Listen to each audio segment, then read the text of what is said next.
ciclo Rankine a grosso modo, porque a nivel técnico hay que saber cómo funciona este asunto. Esto es para aquellos que están en un curso rápido de termo, no vamos a verlo a profundidad, hay ciclos degenerativos, hay muchas variaciones de estas cosas y la ingeniería como tal prevé el diseño y muchas consideraciones. Entonces vamos a verlo así de manera rápida, lo que hay que entender completamente del ciclo Rankine y algunas cuentitas que nos dan unas soluciones más o menos lógicas, ¿no? Vamos a hablar un poco del ciclo Rankine. El ciclo Rankine, pues es el ciclo es un ciclo de vapor que se genera trabajo. No estoy siendo preciso, no estoy siendo riguroso con las definiciones, pero bueno, hay en el ciclo Rankine una caldera de vapor, ¿sí? Esta caldera de vapor recibe un líquido con una presión, una temperatura baja, una entalpía baja, ¿sí? Y lo entrega con una entalpía alta, ¿sí? Esta es una caldera nuclear. ¿Por qué? Porque la caldera necesita calor para funcionar. Entonces, si necesita calor para funcionar, la pregunta es, ¿el calor es positivo o negativo? Bueno, no me compensen ahorita. Bueno, esa caldera avienta el agua de a mayor presión, a mayor temperatura, prácticamente vapor, y va a dar esa agua a otro dispositivo del ciclo Rankine, que es una turbina. Esa turbina, ¿sí? recibe el vapor con una entalpía alta, esta H2, pues recibe esta entalpía que es alta, una cantidad de energía, presión y temperatura muy alta, y al hacer girar los álabes de manera interna que tiene, estas pequeñas, pues digamos que pedazos de metal diseñados específicamente para poder aprovechar la mayor parte de la energía cinética que contacta con ellos en el fluido de control. ¿Sí? Esta cosa hace girar la turbina hace girar un circuito, una máquina eléctrica. Esta máquina eléctrica es un generador, ¿sí? Generador y su generatriz, y esta genera, pues mediante un arreglo ahí eléctrico que van a ver en máquinas eléctricas, pues genera electricidad, ¿no? ¿Sale? Entonces, este elemento, pues recibe energía, bueno, vapor de muy alta energía, presión y temperatura, y lo entrega a su salida, pues ya después de haber contactado con los álabes de la turbina, de haber contactado con todas las etapas de la misma, pues entrega una entalpía pues más baja. Ahorita vamos a platicar un poco de la entalpía y el diagrama de presión y temperatura. Ahora, este fluido de control, que es agua, pues queda pues desgastado, con menor presión, menor temperatura, y pues cae a un tercer elemento que vamos a llamar condensador. Este condensador pues recibe este vapor gastado, este vapor sin tanta presión, alta temperatura, y lo lleva a un valor de presión y temperatura óptimo para que el cuarto elemento, o sea, a final de cuentas lo recibe con una entalpía, y aún así lo baja un poco más, le baja un poco más la energía al fluido de control. Para que llegue, ¿qué? La bomba, una bomba, y esta bomba de agua, mediante, pues aquí la inclusión de trabajo, chicos, ¿sí? La vamos a meter trabajo, quiere decir que el trabajo es positivo o negativo, ahorita me lo dicen. ¿Sí? Entonces va a recibir este fluido con una entalpía bajísima y lo va a elevar de tal manera que va a ser capaz de vencer la presión de aquí dentro de la caldera nuclear para seguir el ciclo, ¿no? Señores, que les acabo de compartir, se llama ciclo Rankine. Y vamos a analizarlo mejor. Siguiendo la misma lógica, la caldera necesita calor para poder llevar de un nivel de entalpía bajo a una entalpía alta, o sea, una energía, meterle energía al sistema para que sea aprovechado en la turbina. Entonces, este calor, ¿sí? El calor que se absorbe, ¿sí? Es un calor mayor que cero, ¿no? ¿Estamos de acuerdo hasta aquí? Vale. Ahora, Sí. dame un segundo. Pero para confirmar esa afirmación vamos a ver este asunto, vamos a ver la ecuación que mal llamé de la energía y vamos a ver qué onda. Y vamos a ver qué onda con la caldera, ¿no? Habíamos dicho, ¿no? La caldera recibe el fluido con baja entalpía, ¿sí? La caldera recibe un fluido con baja entalpía y lo saca con una alta entalpía, con más energía, mayor presión, mayor temperatura, ¿no? Entonces, fíjense bien, vamos a hacer la suposición de que entra y sale a la misma velocidad, de que la entrada y la salida de la caldera es la misma, o sea, a la misma altura, no hay diferencia de energía potencial. Vamos a suponer que no hace girar ningún mecanismo y que no hay nada asociado, y entonces nos quedamos con la parte del calor y el calor y la entalpía. Entonces la diferencia de entalpía, ¿sí?, más el calor va a ser igual con cero. Vamos a pensar esto, ¿no? Si entra con baja, porque al final de cuentas esta diferencia de entalpía es igual a H1, H salida menos entrada, ¿sí? Y si la salida es más grande que la entrada, o sea, quiere decir que este calor va a ser positivo, ¿no? Sí, porque la salida va a ser más grande que la entrada. La salida, que es H2, no sé, va a valer 2 y la entrada va a valer 1, o sea que el valor va a ser positivo.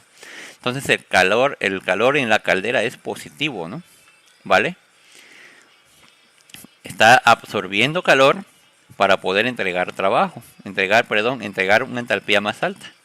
Ahí está el principio de conservación de la energía, ¿no? Esto es el asunto para la caldera. Vamos a pensar en la turbina, ¿vale? Vamos a volver a copiar esta ecuación de la primera ley. Vamos a copiar esta ecuación de la primera ley y vamos a pensar en la turbina.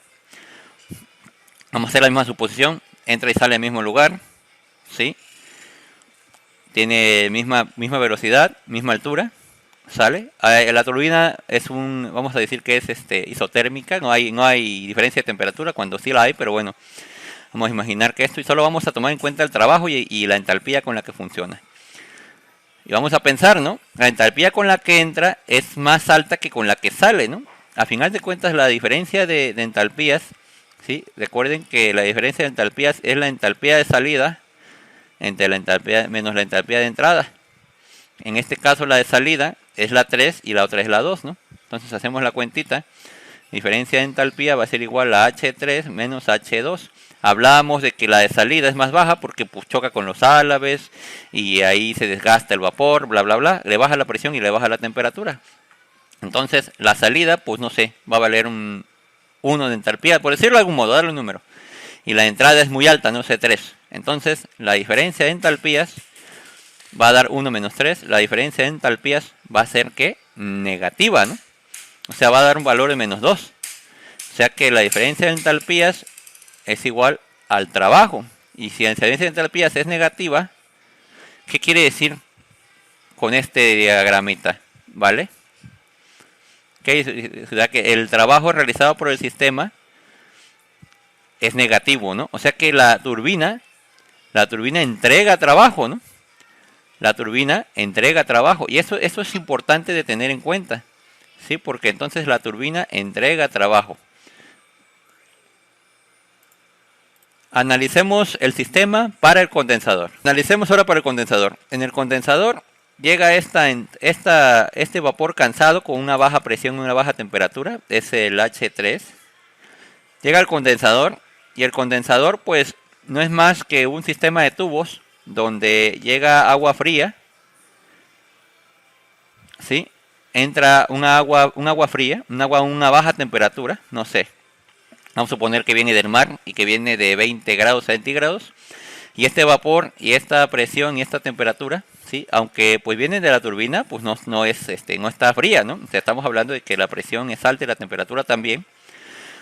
Y al tener contacto este vapor, ¿sí?, en este caminito con el agua de enfriamiento, pues se enfría más, ¿sí? y entregándose esta H4 con menor energía. Entonces, aunque esta cosa viene fría, al tener contacto con el agua caliente que viene de la turbina, pues sube con mayor temperatura. Vamos a suponer que sube a 32 grados Celsius, ¿no? Entonces, este fluido pierde calor, el cual es transferido al agua de enfriamiento, ¿no? Entonces, igual, pensando en la ecuación de la primera ley, voy a ponerla aquí, vamos a analizarlo. Y fíjense bien, igual teniendo la misma suposición, ¿no? No hay diferencia de velocidades a la entrada ni a la salida, no hay diferencia de alturas a la entrada y a la salida. En este caso no hay trabajo, pero miren, hay calor, ¿no? Un calor que se transfiere al agua de enfriamiento. Vamos a pensarlo para ello, vamos a pensar este asunto muy bien. Y fíjense qué va a pasar, ¿no? Resulta que la diferencia de entalpías va a ser igual a ¿qué? Al calor, ¿sí? Entonces sale con esta diferencia de entalpías, recuerden que es la entalpía de salida menos la entalpía de entrada.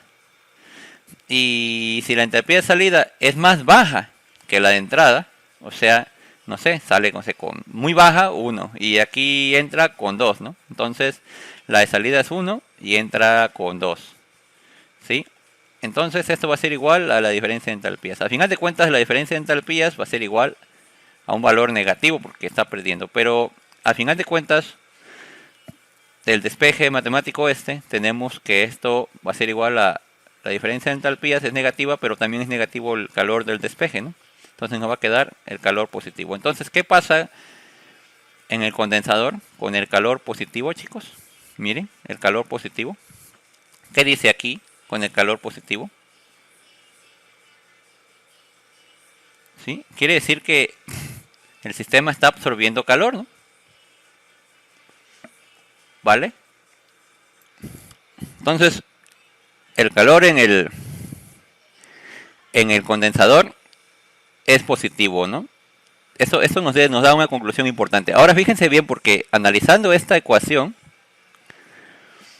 regreso y veo el error que se cometió aquí. Porque al copiar la ecuación de la energía, miren, hago el despeje, H2 menos H1, y lo igualo con Q, y Q al pasar al otro lado pasa negativo. Esto es negativo, ¿sale? Entonces para la caldera, el calor no es positivo, el calor es negativo. Y esto es lógico, y nadie me dijo que la estaba yo regando, pero bueno, no pasa nada, ¿sí? Para la caldera el calor es negativo, ¿y por qué? Fíjense bien. Porque el calor está siendo cedido al sistema para que funcione, ¿sí? Este es el calor negativo, ¿no? Ojo, entonces para la caldera el calor es negativo y para el condensador el calor es positivo. Son dos transferencias opuestas de energía. ¿Por qué? Cuéntenme. La respuesta es simple, ¿no? La caldera, después de mi regada, podemos concluir algo, ¿no? La caldera necesita calor para subir la temperatura, ¿no? Y en el condensador, el condensador pierde calor, ¿no? ¿Sí? El sistema pierde calor y en la caldera gana calor, ¿no? Por eso las relaciones son así. Entonces, ojo, porque este diagrama también está mal, ¿no? Entonces, la caldera necesita calor para funcionar y el condensador pierde calor al funcionar, ¿sale? Mucho ojo con esa parte. De igual manera, el trabajo, ¿no? La turbina entrega trabajo y al entregar trabajo, pues el signo es positivo, ¿no? O sea, está entregando trabajo, ¿sí? Y ahora vamos con la bomba, ¿no? Vamos a pensar en la bomba. A la bomba le llega agua con una temperatura baja y una presión baja. Y la entrega, pues a final de cuentas, con una temperatura alta y una presión alta, que va directamente al reactor o a la caldera en este caso, ¿no? Entonces, ojo, vamos a volver a hacer la relación de la primera ley. Vamos a pensar en la misma suposición. Vamos a decir que pues entra y sale con la misma velocidad, entra y sale a la misma altura.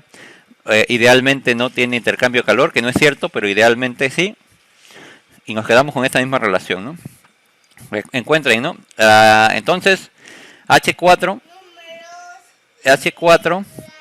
pues entra con un valor de presión y sale con un valor de presión alto, ¿no? Entonces H1 es mayor que H4. No que no sé, no por mucho, pero sí es mayor. Entonces vamos a analizar, vamos a hacer el despeje. La diferencia de entalpías o de energía con la que entra y con la que sale va a ser igual a ¿qué? Al trabajo. Si la diferencia de entalpías es la entalpía de salida, ¿sí? Menos la entalpía de entrada, vamos a darnos cuenta que miren, la de salida es H1 y la de entrada es H4. ¿Qué signo va a tener esta diferencia de entalpías, chicos?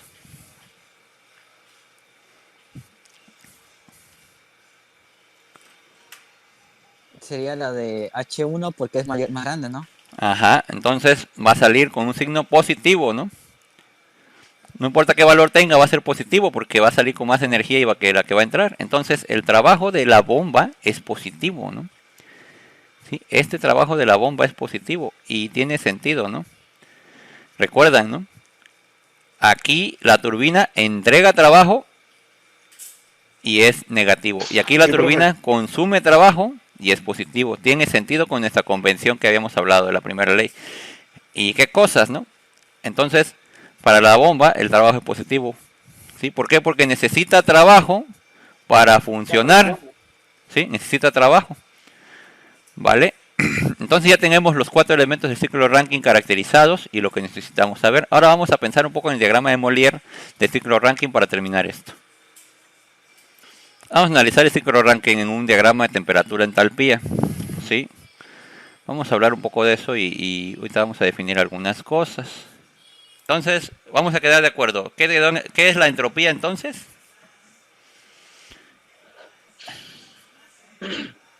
Pues,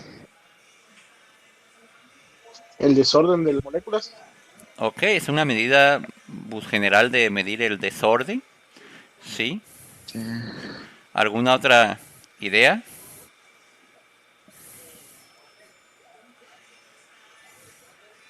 La temperatura y la continúa. Moléculas en un sistema. ¿Cómo? Organización de las partículas en un sistema. ¿Sí?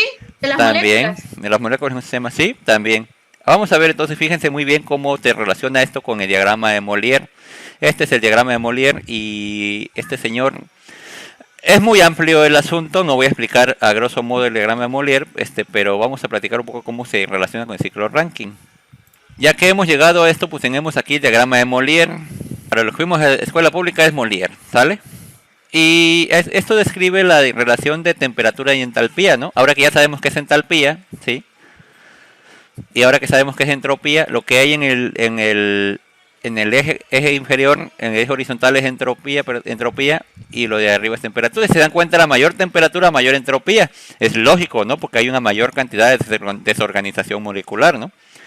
Entonces, fíjense bien los puntos que vamos a tratar. Vamos a empezar en el punto 1, ¿sale?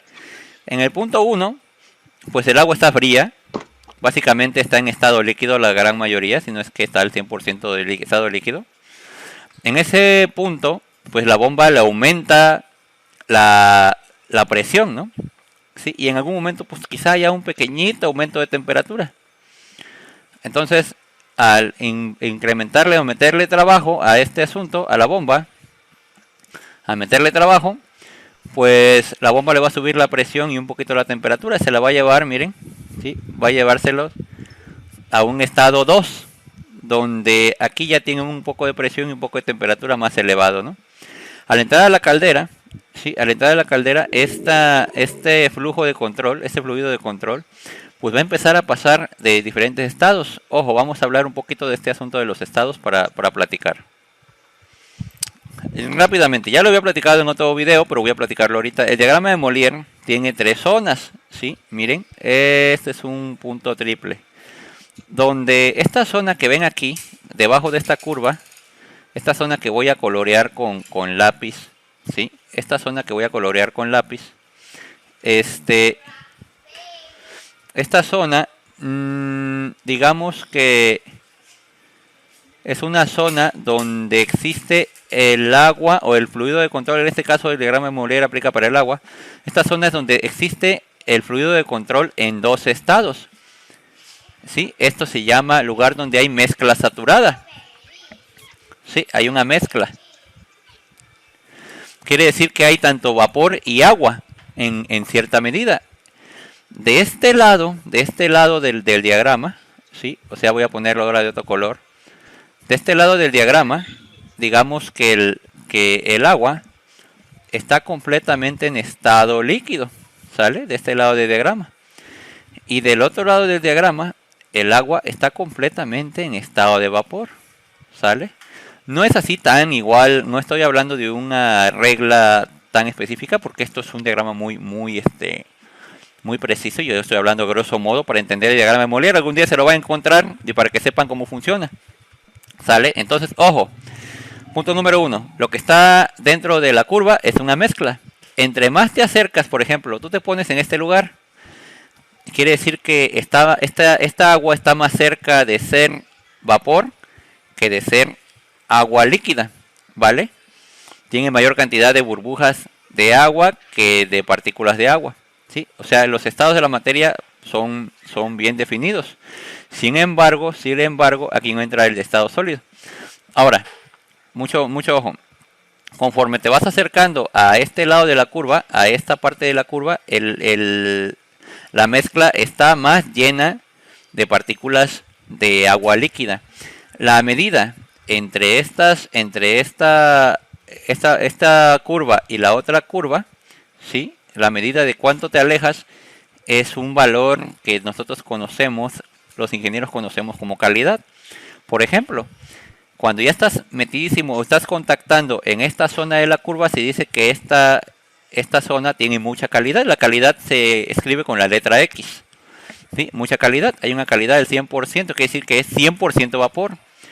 Cuando llegas a este lugar y estás pegado donde ya hay agua, pues se dice que la calidad es el 0%, o sea que es prácticamente agua, ¿vale? Entonces mucho ojo con este concepto, ¿no? Esto es básicamente agua y aquí es puro vapor. Pero si te encuentras en una zona intermedia, ¿sí? Pues la calidad tendrá que ver con otra medida, ¿no? De la humedad. Pero ahora vamos a hablar un poquito de esa parte. Aquí lo importante es que la calidad, por ejemplo, aquí va a ser de 50% o de 0.5. La calidad va a ser de 0.5. ¿Vale? Aquí la calidad es de 1. Como quieras verlo, 100% como porcentaje o 1 como unidad. No quiero enredarlos, pero la idea es de que con mucha calidad, básicamente estamos hablando de que está unificado el vapor y de que tiene 100% de vapor, ¿no? Ahora, estamos hablando de que un ejercicio mental vamos a hacer. A la entrada de la bomba, ¿en qué estado entra el agua? ¿Líquido o vapor?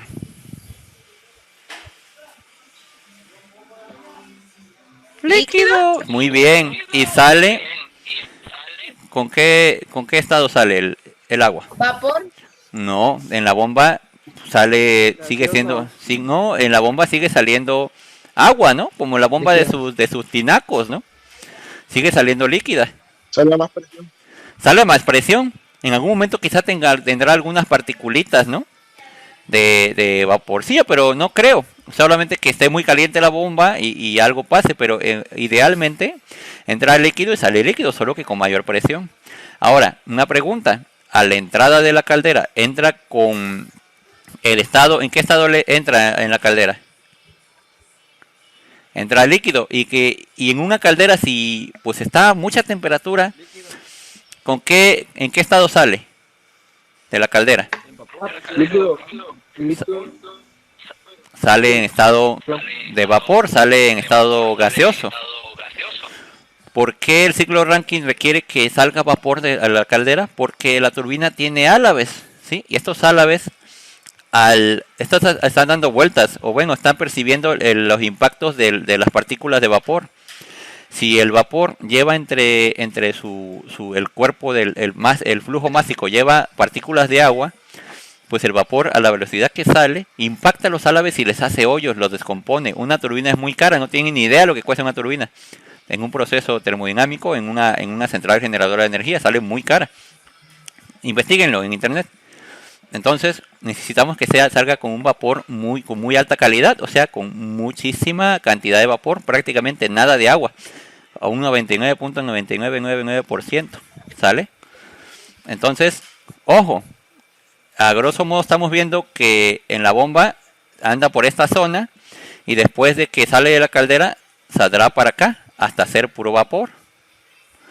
Una vez que llega a la turbina, pierde propiedades ese vapor y cae a un estado donde pues al llegar al condensador pues llega una mezcla de vapor y agua, donde el condensador le quita calor y ahora sí lo vuelve pura agua. ¿Para qué? Para que llegue a la bomba sin problemas. Ahora vamos a analizar el diagrama de Molière bien. ¿Sale? El diagrama de Molière tiene esta particularidad. Entonces en el punto 1, donde el condensador aún tiene rastros, de agua, pues la bomba le aumenta la presión llevándolo al estado líquido en el punto 2. Y aquí tenemos el punto 2 y aquí está el punto 2. ¿Sale? Una vez que entra a la caldera en estas líneas que se llaman líneas isotérmicas, ¿sí? Pues le aumenta la temperatura hasta que la lleva a vapor saturado o líquido saturado. Le va aumentando la calidad hasta que la lleva a vapor. Y ahora sí, una vez que llegó al punto de vapor, le sube su temperatura y le sube su entropía, ¿no? La cantidad de desorden que tiene la sustancia, ¿no? Entonces llega al punto 3 con mucho vapor, mucha entropía, mucha entalpía, ¿sí?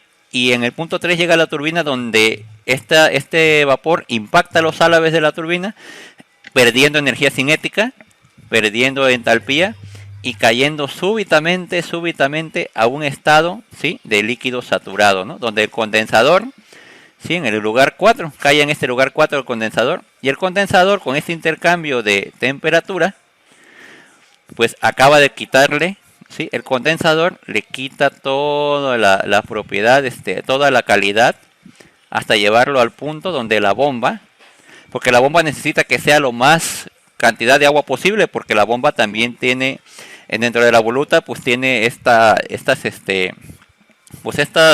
no sé si llamarle álabe, no recuerdo el nombre de las aspas de la bomba, pero dentro de la voluta, este circuito centrífugo, o puede ser, no sé, reciprocante, pues impacta contra el fluido, ¿no? Y si lleva partículas de vapor, pues también llega a cavitar, llega a tener problemas. Entonces necesita hacer mucha agua, puramente agua. ¿Para qué? Para pues, subir la temperatura, subir la presión y que vuelva a cerrarse el ciclo. Así es como funciona el diagrama de Molière. Preguntas hasta aquí, chavos. Bueno, esta es una imagen del ciclo Rankine y cómo funcionan sus puntos. Este es básicamente lo que quise explicar en la imagen pasada. Y pues con eso tiene diferentes estadios, ¿no? Vamos a platicar un poco de la eficiencia, ya para terminar, la eficiencia del ciclo Rankine. Y vamos a hablar que la eficiencia está dada por la letra nu, ¿sí? Y eso ya es como que la segunda ley de la termodinámica. Busquen en internet y díganme qué es la segunda ley de la termodinámica, chicos. ¿Qué dice?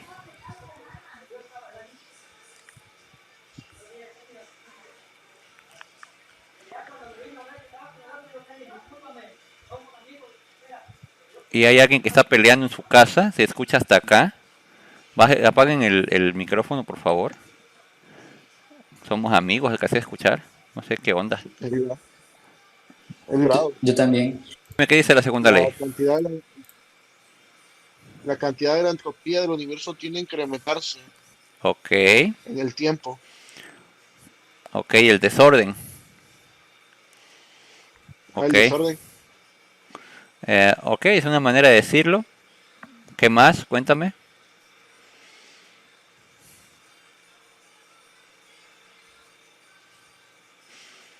Que bien todo trabajo mecánico puede transformarse en calor, todo puede transformarse en trabajo mecánico. Ok, bueno, como bien lo dijiste, sí, Si bien todo el trabajo mecánico puede transformarse en calor, no todo el calor puede transformarse en trabajo mecánico. Eso quiere decir que no existe máquina perfecta, ¿no? No hay manera de que todo el calor se pueda aprovechar para volverse trabajo. Y esto nos lleva a medir la eficiencia de un ciclo. ¿Sí? El ciclo y la eficiencia se miden de la siguiente manera con esta fórmula, donde el trabajo de la bomba, ¿sí? El trabajo de la turbina, perdón, que es el mayor trabajo que tiene, ¿sí? El trabajo de la turbina menos el trabajo de la bomba, que son los elementos que consumen y entregan trabajo, ¿sí? ¿Sí? Se divide entre el calor del sistema.